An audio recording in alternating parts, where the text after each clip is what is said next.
Welcome to Changing the Sales Game on webtalkradio.com. I'm your host, Connie Whitman. I'm excited that you're joining us this week. So here's the deal. As you're changing your sales game, yikes, right? That level of communication that we need to up our game so that we could be more impactful, not only with our peers and inside our organizations, but externally with our clients. So in the show notes, I have a gift for you. There is a link for my communication style assessment. You will get 2 reports. One, just spotlight your natural communication superpowers. It's how your message just naturally lands. Flip side, your lowest score, to me, that's the more impactful report because it's usually a blind spot. So when you're communicating with people 180 degrees different than you, how is your message landing? To me, that is probably the more important report. So again, that link is in the show notes, my gift to you. Now, my quote today to set the stage for my guests in my conversation is by Michael DeGroot, and he says, "People buy from people they know, like, and trust.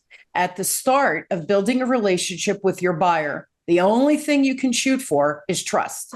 Building trust has to be very obvious from the very first contact you make with your buyer, or you kill any chance of starting a dialogue." Now, you guys know me, right? Sales has been my life for over 4 decades.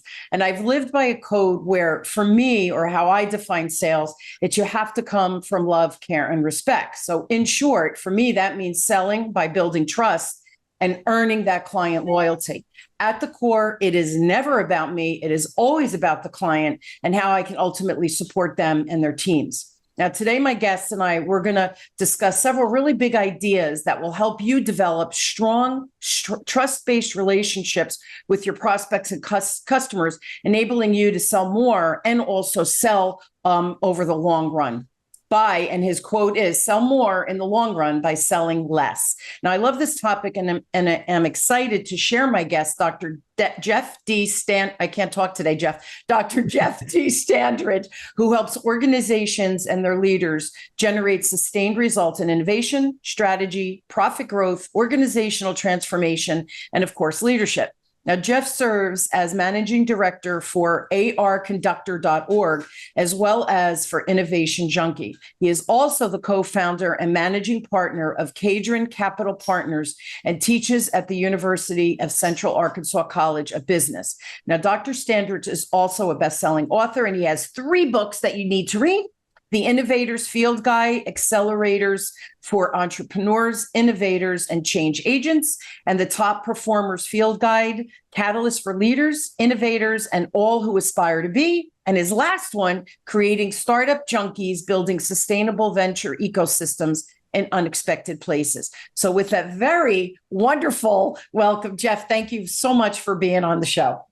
Connie, it is great to be here. I appreciate you having me. And wow, the quote was phenomenal. Love that, because I talk a lot about trust, and I know we're going to get along and have a great conversation today because we seem to be 2 like minds. Yeah, agree. And so my first question: do you ever sleep? I do. I actually do. Yeah, I do. I sleep. I'm a pretty conservative sleeper, so I'm usually in the bed with the lights out by 10:30. And then I'm waking up, starting to wake up 4:30, 5 o'clock, but I'm usually getting up around 6. So I 7, 8 hours. Yeah, that's good. Just with that lengthy and all the businesses and teaching. And when I was writing the intro, I thought, holy moly, does this man sleep? So I get that a lot. I really do. It's a nice way to start the show with a little giggle, right? Yeah, there were points in my career where I slept like a baby. You wake up every 2 hours and cry yourself back to sleep. You're a nut. All right. So my first question, and this is a big one, guys, so really listen to this. So in the intro, I shared sell more by selling less. Can you share what you mean by that little quote? Because I think it's pretty cool. Yeah, for sure. I mean, nobody likes to be sold to. Nobody likes to be sold to. So I often do an exercise where if I'm working with a group of salespeople, I go over to the left-hand side of the room and I say, when I say the word salesperson, what do you think of? And invariably the response is used car. And so I actually have a picture that I flash up on the screen of a used car salesman in a flashy suit holding a set of keys, and then I move over to the right about 3 steps and I say consultant. And they say smart, expensive, And so I have a picture of a guy in a suit, shaking hands with someone. And then I say trusted advisor. And generally the response is CPA, attorney, financial advisor, physician. And so I have a picture collage of those. And then I ask them the question, how many of you can tell me the winner of the Academy Award for Best Female Actress in a Motion Picture this year? Seldom do I ever get a response. I say, okay, best male actor last year. In any of the last 3 years, nobody can really, well, I know Tom Hanks was there sometime. Yeah, about a decade ago. But anyway, and so I say, how many of you can remember a teacher or a coach who changed your life? Every hand in the room goes up. So then I have a picture of a teacher and a coach. And I say, no one likes to be sold to. Even you guys, salespeople, think very lowly of a salesperson, but you think very highly of a trusted advisor or a teacher coach. And so if we as salespeople can stop selling and start advising, coaching, teaching customers how to use our products and services to their best advantage, or if we truly have an authentic desire for their well-being, we will walk away from a deal when we don't feel like that we can provide useful benefit to them in this particular engagement. We're going to sell way more by selling less. Now, this is exactly what popped into my head. And this was probably about 35 years ago. I was selling insurance. I was in training, my sales manager taking me out, right? You're not allowed to go out by yourself because we were idiots, quote unquote. Yep. But so fast forward, I finally graduate to go out on my own. My first client, blue collar, local family, mom, dad, 2 kids. Mom was a stay-at-home mom. He was working, kept saying, I just need life insurance. If something happens to me, I don't want him to lose the house. I want my kids to be provided for, et cetera. 100% he needed life insurance. Here was the glitch with his plan. They didn't have a budget in place that could sustain the payment to keep the life insurance long-term for, God forbid, the day came. So I sat with him and I said, you're not ready to buy life insurance. And it blew his mind. He said, but I need the life. And I said, listen, I understand you do. You're going to pay $500-$600 over the next few months for that life insurance, and then it's going to lapse. So you're not going to have insurance and you're going to throw away a few $100s. That's not okay. So let me get you on a budget. Let's talk about it. Let's break it down. You have to feed these kids, right? Like, this is important. This is life. Fast forward. About 6-8 months go by. I get them on a budget. The budget's working. We do the life insurance. Well, now, meanwhile, my sales manager, you idiot. How many times are you talking to these people? You haven't made a sale yet. The slimy, right? Make the sale, obviously. You know what happened, Jeff? I started getting referrals from this guy, all of the people he worked with. Can you do the same thing you did for, the gentleman, et cetera, et cetera? And all of a sudden I was one of the top performers. And then I was a star and my manager wasn't calling me stupid anymore. I did me. I did not do them, because That's in right. my heart, and you saw it in my intro, I have always come from love, care, and respect. If I'm not helping, I'm not serving, I'm not doing my job. And that's right. exactly what you just shared by that transition, right, from that used car salesman to that trusted advisor educator. Yeah, we have to demonstrate an authentic desire for their well-being. They have, all of us have this thing in our brain called the amygdala. It's kind of the reptilian brain. It's at the base of the brain. And then we've got our logical thinking brain. And we can't get to the logical thinking brain until we get past the fear, courage, like, dislike, safety, danger kind of gates that are in that amygdala, in that reptilian brain or that instinctual brain. And by demonstrating an authentic desire for someone's well-being, that's the only way we can do that. Many times in my careers, I've started a sales call. The very first words out of my mouth were, listen, I'm not going to try to sell you anything today. So I don't want you to worry about that. All I want to do is let's explore your needs. Let's explore my capabilities. Let's see if there's a potential relationship here where we can work well together. If that happens to be the case, then we'll progress on and look at what some of those solutions are to meet some of those needs. If that's not the case, we'll part friends and I'll be available if you need me. Absolutely. It's beautiful, beautiful, beautiful way to start. Everybody's at ease now. And then what happens? You have a conversation. A real conversation. A real conversation. And they're not afraid to share what's really going on, because now they're already looking that you're starting to build that trusted advisor persona. Yeah. Sure. Personal sales planning. Can you elaborate on why personal sales planning is really the first key results area in selling and how it impacts that overall sales performance? Yeah. So while we want to sell less to sell more, the fact of the matter is, if we want to grow our income, we have to get in front of more qualified potential prospects. Absolutely. And that doesn't happen automatically. And so, number one, part of personal sales planning is getting in the right mindset to understand that you're going to get a lot of no's. Yeah. You're going to get a ton of no's, and you need to be able to understand that a no is not a no to you. If you demonstrate an authentic desire for their well-being, a no is not a slap on your reputation or your style necessarily. It's that they don't have a need right now, or they can't afford what it is that you have. So understanding that a no is not a judgment of you personally. And so once you get kind of the psychology of selling, and you get kind of, you understand that, then you need to actually make some plans. Who's your ideal customer? And maybe you're selling one particular line, like term life insurance, or maybe you're selling multiple lines of products and services. Who are your ideal customers for each of those? What do they look like? What level are they in the organization if you're a B2B salesperson? Or what kind of net worth, home value, number of children, lifestyle metrics or demographics do they have if they're a B2C or business to consumer? So understanding those ideal client profiles.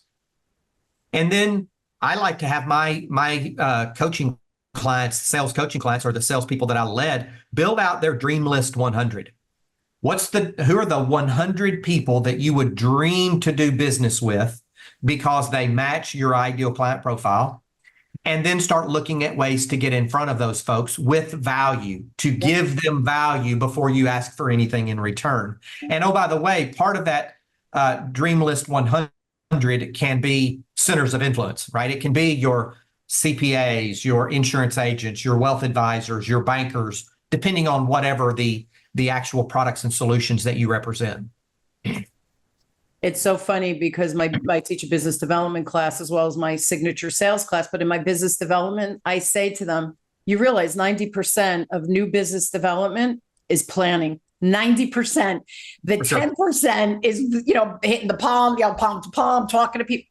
90% is what you're doing before. And it's exactly what you just said. Build the list. Now, how can I get introductions to those people, right? Versus just cold calling or being slimy or connecting with them on LinkedIn saying, hey, you're great. I want to do business with you, right? That's that whole ick factor. Yeah, I love it. Planning, so critical. And most people say, I don't have the time to plan. And I say, you can't afford to not find the time to plan because you're leaving a ton of money on the table, but also you're working way, way too hard, right? Well, yeah. So I say, okay, so once you've built your dream list, now let's look at what's the average transaction value of whatever you sell. Yeah. And what's the average commission on that average transaction value? So, because those are two very rudimentary numbers that you have to have. Then you say, okay, what's my desired income for this year that I want to generate? And now how does that equate to the number of average transactions that I need to sell in order to produce the commission that produces that outcome? Okay, now how does that translate into the number of people I need to get in front of?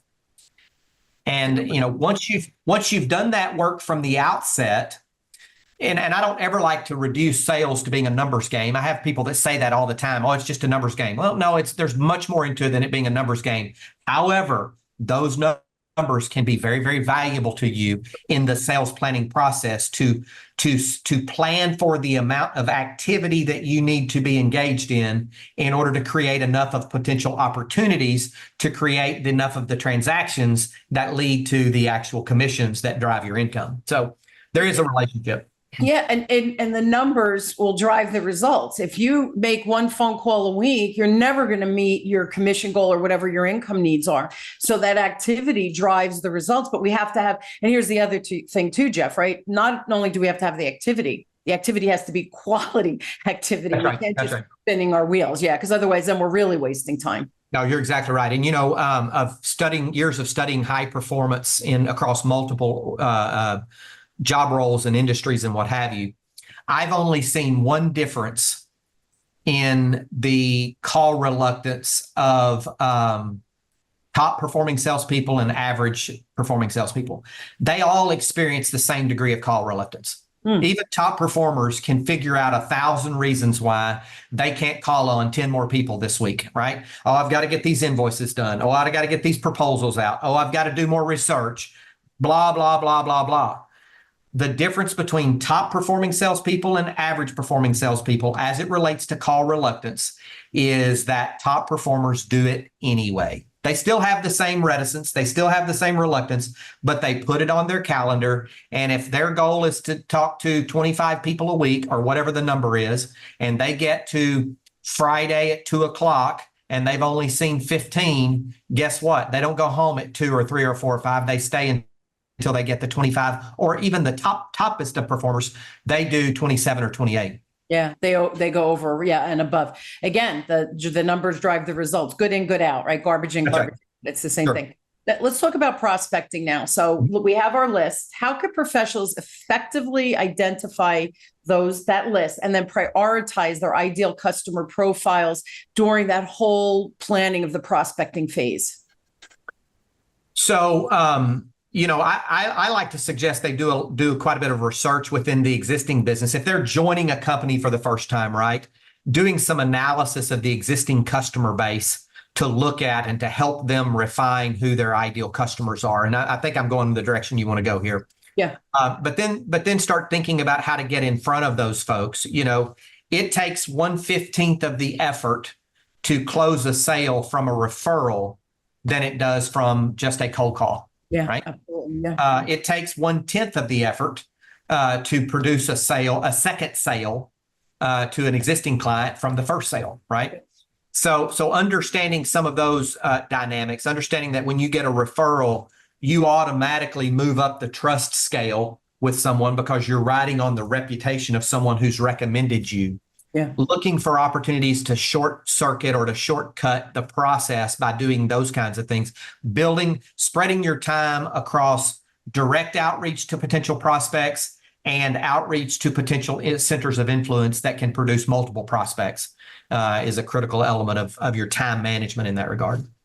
Yeah, I remember when I was a financial advisor many years ago, and I had worked for a bank, and so I was doing financial advisor for them, and one of the managers, she would say to the client, right, maybe they had CDs or whatever, and she would turn around and say, oh, you have to meet with Connie. She's great. Just do what she tells you because she's really, really smart. She's really, really honest, blah, blah, blah. So I walk into and I don't know that, right? So I walk in and the client says, oh, Patty said you're the best and whatever you tell us to do. And I'm like, whoa, I'm going to teach you because you have to understand what we're doing, right? Because this is your financial well-being long-term. So what do we need to do? I'm going to educate you. But now at the end of our meeting, you're going to make a very educated decision and feel confident to move forward, or we might end up staying in CDs, but I will guide you, but you can't do what I tell you. You have to do what feels right for you. And they would giggle, but what a referral that was, Jeff. I have to tell you, Sure. I made every sale she referred me to because they trusted me before I even walked in because they trusted her. So that ripple effect was natural and beautiful.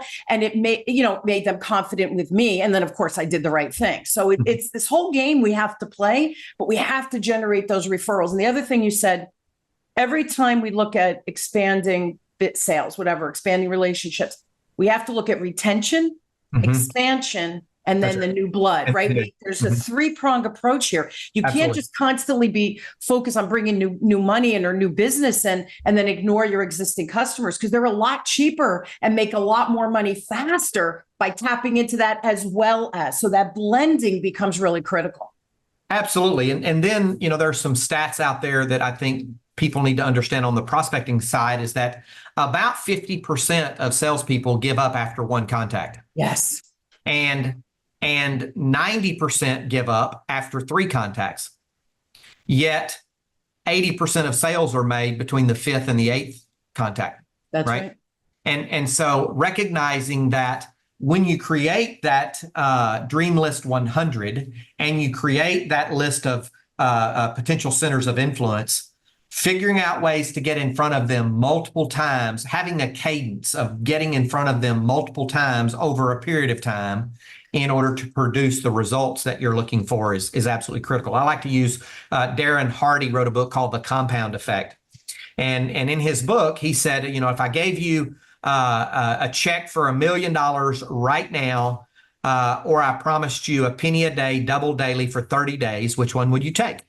And most people, when I ask the question, they say, well, I would take a penny a day, double daily for 30 days, but I'm not really sure why, because I think this is a trick question. And my response to them is, well, if you had chosen the $1 million, you would have been exactly right for the first 27 days. And then at day 27, between day 27 and 28, it crosses over the $1 million mark to about $1.3 million.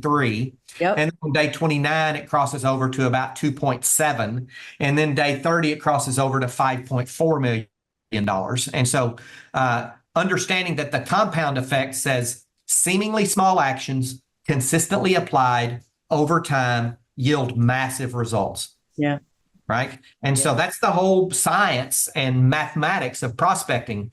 Who are your ideal customers?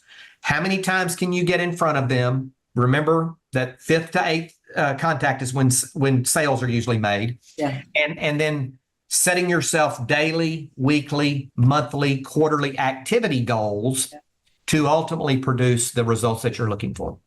And it's so sad because follow-up is, especially if you met the person, follow-up is a no freaking brainer. Yet nobody does it. And with all the noise today, Jeff, we need that 5th, 8th touch.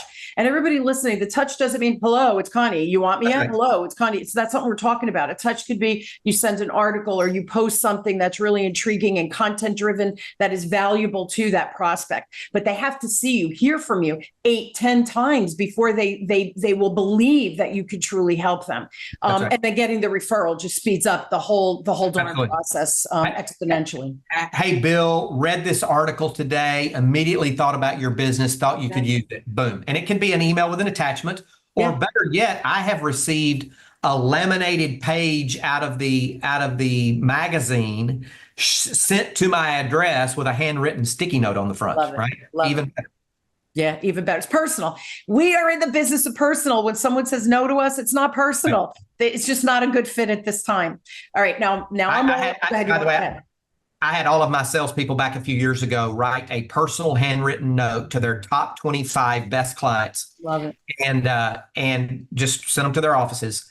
And the next 2 or 3 weeks, the feedback that I received in our regular weekly call about just the outpouring of gratitude and the outpouring of unbelief that I never get anything written addressed to me at my office with, handwritten. That was phenomenal. And we're talking about, I've been out of that business for 8 years. So we're probably talking about 10 years ago. Think about how little human contact we have now, 10 years later. Yeah. Yeah. And it's but it makes you memorable as well. So again, how do we build that know, like, trust factor? We got to quiet the noise and just rise above it and show that we are better than the noise that's out there. All right. So relationship selling, that has been my life for, 40 years, over 40 years. What strategies do you recommend and teach for building and then maintaining those strong relationships with clients that foster that trust, but really that long-term business opportunity, not only from the individual, but those referrals, right? That whole community, that ripple effect. Yeah.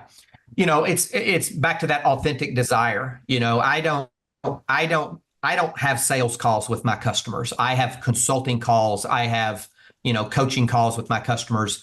I seek to give them value in every interaction with them. That could be an idea. It could be a tool. It could be a connection. It could be a variety of those things. The last thing that I do is, when I'm out reaching out to prospects for the very first time, it's just as weird for me to try to close them on a deal with my first outreach as it is to ask a girl on a date for the very first time and propose to her at the table in the restaurant, right? Weird. Yeah. It's weird. It's creepy, right?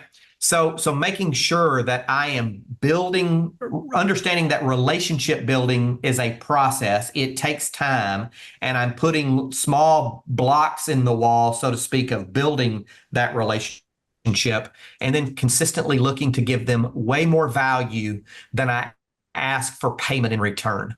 I mean, Yeah. the law of compensation and service says your compensation, right? That can be your personal compensation or your company's revenue, directly proportional to the number of people you serve and the value with which you serve them. Absolutely. And so I'm constantly looking to give value. If I have a client who texts me at 10 o'clock at night and says, do you have 5 minutes for a brief touch base, or at 6:30 in the morning, my response is always absolutely. Of course, you never say no, right? Never.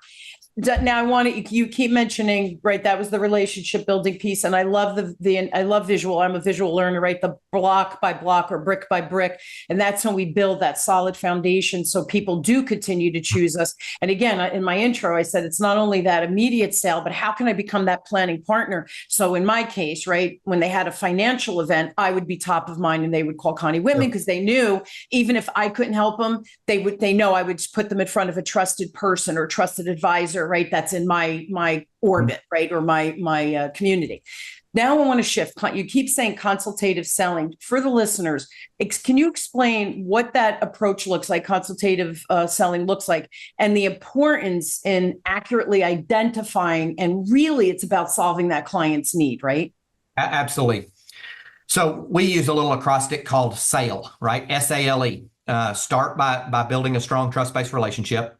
Accurately assess the client needs. And so what that means to me is if I'm there and I have a particular solution, then the context of the conversation's already kind of set, right? So it's not just an open conversation about all their needs. Right. It's relative to the context.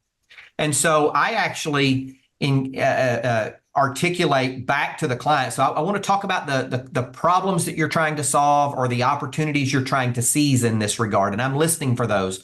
And after a bit of the conversation, maybe some questioning back and forth, I'll say, well, may I articulate for you the issues that I think I heard from you, the things that you're trying to solve. Let me play those back to you, and I want you to see if I missed any of those. Issue number 1 is this. Issue number 2 is this. Number 3 is this. Number 4 is that. Did I get those right? Yeah. No, I think you did get those right. Did I miss anything? Is there anything that you would add that maybe I missed? Yeah, there's probably number 5 and it's so-and-so. Okay, great. Well, let me ask you this. Would you rank those back to me in kind of the order that you think they have importance? And so we rearrange them and I say, all right, I'm going to play them back to you one more time. So it's this one, this one, this one, this one, and this one. Did I get that right? Is there anything that you would add? Did I miss anything? Okay, well then let's talk about those. And generally then I'm going ahead and giving them some ideas to say, I've seen this one before and this is what we did with a previous client, and I'm sharing ideas with them. Have you thought about this? Have you thought about that? And then at the end of the conversation, I generally say, let me take this back to my team. Let us spend some time with those issues. And what I'd like to do is come back to you with a set of recommendations and how I think you ought to go about addressing those. Now, first of all, in that conversation, it's very important to understand that the person asking the questions is the person controlling the conversation, not the person who's just talking incessantly. That's right. Many salespeople think that they have to go and put on a show, right? A pitch, a dog and pony show. That's not selling. I carry a pitch. I have this conversation about consultative identification of client needs. And when I get ready to leave them and go back to the shop to work with my team, I leave them a copy of the PDF sales pitch to say, this is some information you might want to look over if you get a chance, right? But then I go back to the office and we put together a proposal, a set of recommendations. And it's real interesting. I have seen salespeople do a great job of identifying those client needs. And then they come back and they put it in a proposal template, give it back to the client, and leave it completely to the client's devices to make the connection between how your solution solves my issues. Wow. Because our template doesn't do that, right? Yeah. And so what I say then is it's not enough to accurately identify their needs. You have to map your solution back to those needs. So even if we have a proposal template, I rip out the middle section and put my stuff in that says, you said this is what we're going to do to address that. And here are the outcomes you should be able to expect on the back end.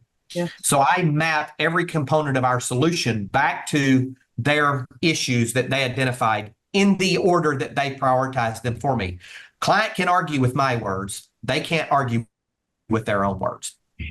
You just said so many important things, and I just want to share again, and we're almost out of time, but there were so many nuggets in that, Jeff. So first of all, paraphrasing, this is what I heard you say, these 4 items or whatever. Did I miss anything? And did I understand that correctly, right? Seek to understand before being understood. Mm-hmm. It gives an opportunity where you won't get objections because you're addressing them during the conversation, right? Instead of dropping the ball. That's number one. Number two, this process, what you just described, you get the client to say yes so much quicker because they feel like you're partnering and you're really hearing and understand. People want to be seen and heard. And if you can articulate back your understanding of what their words are coming out of your mouth, they're thinking, holy moly, he really listens to me. Additionally, you're leaving that caveat or that little space for them to say, you said this, I never thought, but we might need this as well. So now they're adding to the conversation, not only potentially of what's happening now, because they know what's happening in their business 1 to 3 years out.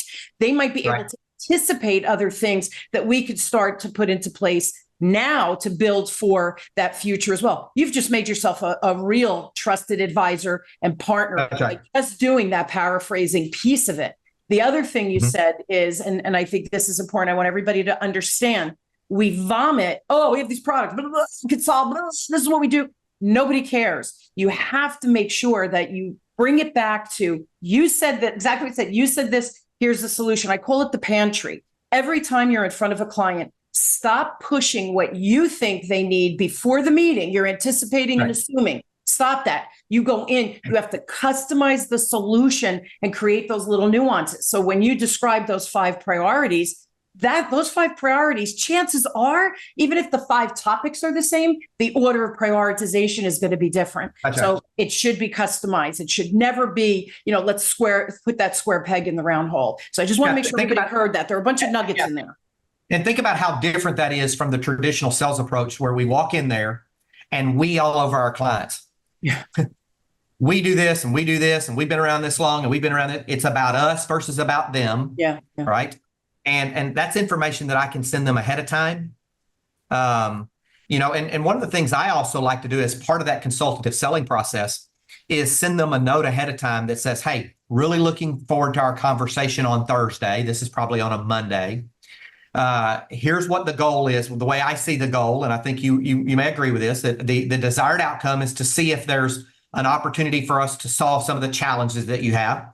So I see the agenda looking something like this: 5 minutes for introductions, 45 minutes for an issues identification session workshop, right? And then, some wrap up and next steps. Do you see it the same way? Is there anything that you would change in the agenda? And if so, what? Let me know. I'll see you at 3:45 on Thursday, right? Yep. And we send it to them. Then when we walk in, they've already agreed to what the goal is. They've already agreed to the identification of issues workshop. Yep. And we work through that. And then we go home, maybe give them some ideas, but then go home, put a solution together and bring it back and map our proposal and our solution back to their issues 1-to-1 in order.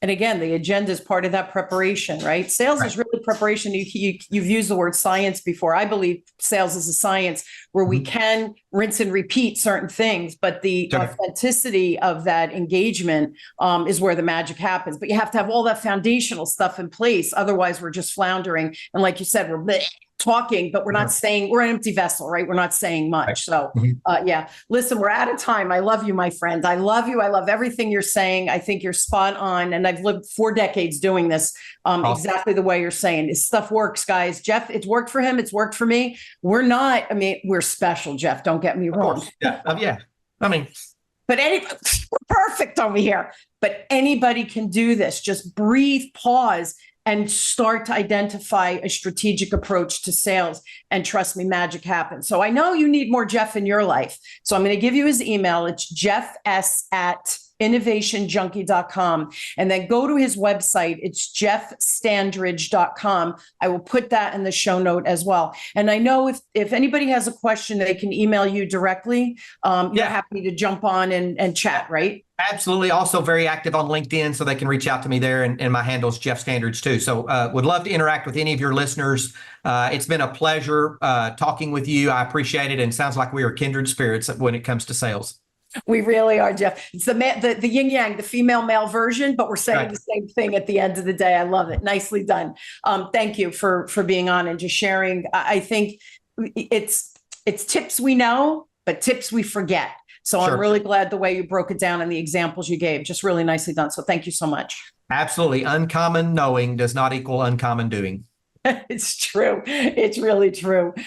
Thank you again, my friend. And thank you for joining us. You've been listening to Changing the Sales Game with me, your host, Connie Whitman, on webtalkradio.com. Here's the deal, guys. Jeff's just shared some remarkable tips and strategies and ideas that you can implement immediately. I know I'm a broken record. You're going to hear me say it yet again. Information's a beautiful thing. If you do nothing with it, it's just information in your brain.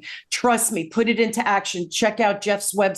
Try some of the tips and strategies we discussed today. I promise you, action creates reaction, which creates magic. And that is what Jeff and I want for you guys for sure. So again, thank you for tuning in to Changing the Sales Game with me, your host, Connie Whitman. I love you all. I'm honored to have you on this journey of changing your sales game. And I will see you all next week. Be inspired, take some action, try a tip or two from today and report back. We'd love to hear from you. Thanks again, everybody.